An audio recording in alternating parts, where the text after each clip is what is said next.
In chapter 5, we find a man who has had a hard life.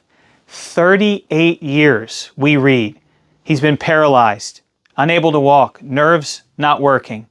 And he is in a very desperate situation. And what I love is in chapter 5, we read that Jesus walks through the sheep gate into the city of Jerusalem. Now, do you remember how John 1 began?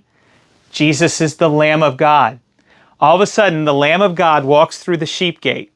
And he has these eyes of compassion. He sees a paralyzed man.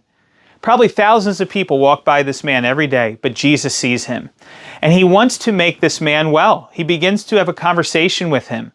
You see, when Jesus does his miracles, this is a sign of what will happen one day when the world comes to an end and Jesus fixes this broken world. It will be a day of miracle, a day when there is no more sickness or crying or diseases or pain. And he speaks to the man, and the man reveals something about himself. He is friendless, helpless, and hopeless. When Jesus asks him, "Why haven't you went down into the water?" notice what the man says. He says, "I have no one to put me into the pool. And when the water is stirred up, and when I come, another person steps down before me." He has no friend to help him. He has no one to put him into the water. He's depending on the circumstances of the water. And he blames others for his problem. Others keep getting in front of me.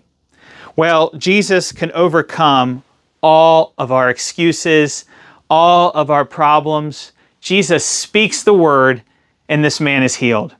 Now, he does it on the Sabbath day, a day of holiness set apart, of course, for resting God and worshiping God. And you'll notice this is where the religious leaders start to get a little upset with Jesus. The first religious leader was in John 3 with Nicodemus, but now we have a group of them kind of upset with him.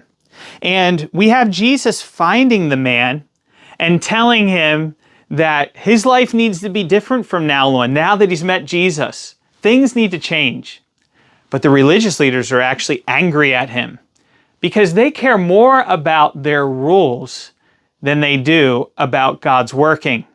And it's very interesting to me, in verse 18, they say here that Jesus, by doing this miracle, was making himself equal with God. They're starting to recognize there's something special about this Jesus of Nazareth. He's not just someone who saves the day when a wedding goes bad. He's not simply someone with a lot of wisdom and a great teacher like Nicodemus said. He is acting in a way that God acts.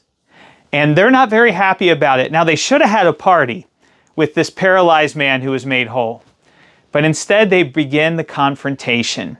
And that's going to escalate as we keep moving forward in the Gospel of John. Well, I'll see you in chapter 6. I hope you really enjoy that chapter as we approach it next.